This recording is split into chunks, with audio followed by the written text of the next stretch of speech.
I basically ruined my dad's retirement party by exposing the secret family he's been hiding for over a decade. Safe to say, I'm not getting invited to Christmas this year. I'm Kara, 29. I'm your average millennial trying to make it through life one day at a time. I've got a decent job, no kids, and way too much student debt. I wouldn't say I'm the drama person in my family, but, well, here I am sharing this story, so I guess that's up for debate now. My family's always been close. Not perfect, we've had our squabbles like everyone else, but we've stuck together through tough times, or at least, I thought we had.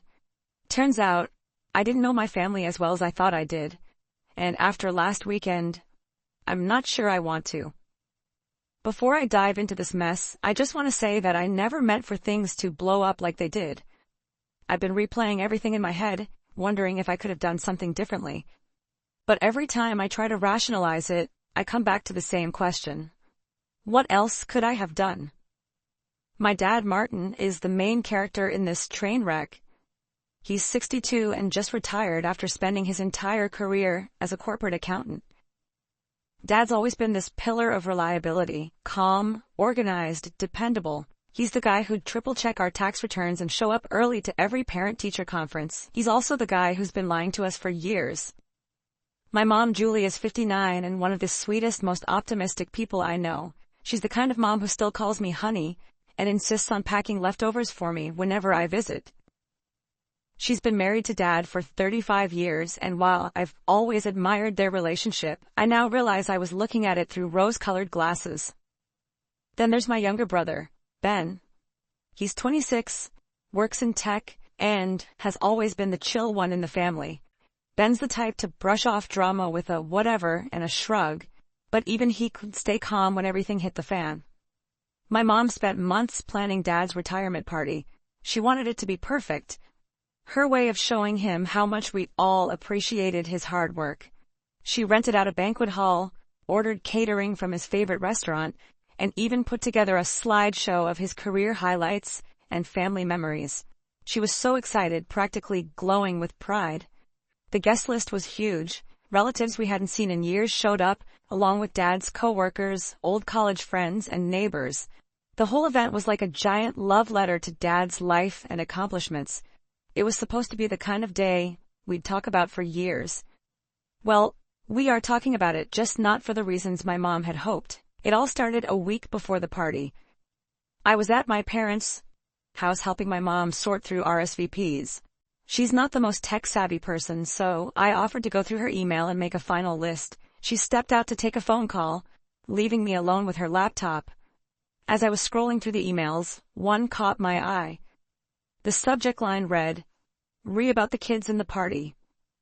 It was buried under a bunch of generic responses, but something about it made me pause. I clicked on it. The email thread was between my dad and someone named Angela. At first, I thought it might be work-related, but as I read through it, my heart sank. Angela wasn't a coworker or a friend. She was Dad's other wife. According to the emails, Dad and Angela had been married for 12 years. They lived about 30 minutes away from us, and they had 2 kids, a boy who's 10 and a girl who's 8. Angela was furious that Dad hadn't told my mom about them, and she wanted to bring their kids to the party so they could finally meet their siblings.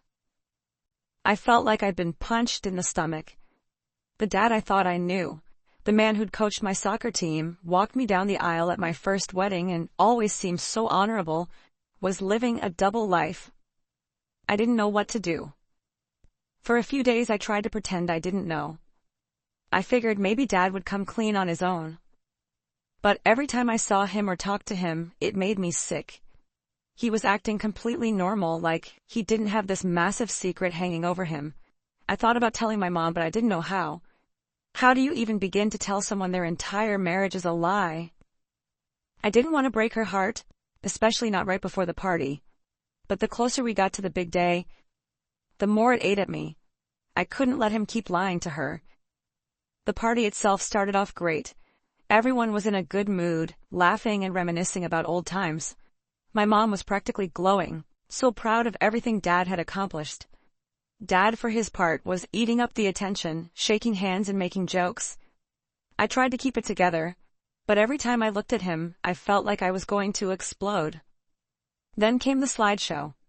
It started with pictures of Dad as a kid, then moved through his college years, his wedding to my mom, and all the family vacations we'd taken.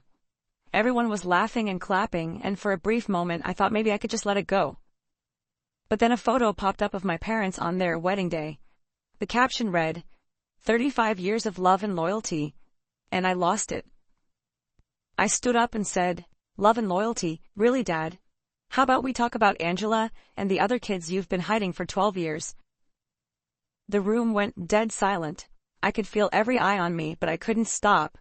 I told everyone about Angela, the emails, the kids, everything. I don't even remember half of what I said. It just poured out of me. My mom looked like she'd been slapped. My brother started yelling at me, telling me to shut up and stop ruining the party. And Dad just sat there staring at his hands like he'd been caught stealing from a church. My mom left the party in tears. My brother tried to run after her, but she locked herself in their car. Dad stayed behind to do damage control, yet thought there wasn't much he could say. Everyone was whispering, staring at him like he was some kind of criminal. As for me, I left before things got worse. I couldn't stand to see my mom like that, and I couldn't stomach the sight of Dad anymore. It's been a week since the party, and I feel like my family's in pieces. My mom hasn't spoken to Dad, but she hasn't exactly forgiven me either. She says I should have come to her privately instead of humiliating everyone in public. My brother Ben is furious with me. He says I overstepped and ruined what should have been a happy occasion. And Dad, I don't even know where he's staying. I haven't tried to contact him and he hasn't reached out to me. Part of me feels justified. I mean, how could I let him keep living this lie? But another part of me wonders if I went too far. Did I destroy my family just to make myself feel better? Now I'm the black sheep. The nosy, vindictive daughter who couldn't keep her mouth shut. But what was I supposed to do? Let my mom spend the rest of her life with a man who's been lying to her? I don't know. Reddit, maybe I am the villain here. Maybe I should have handled it differently. But what's done is done. Am I the asshole for blowing up my dad's secret life, or did he deserve it? I guess that's for you to decide.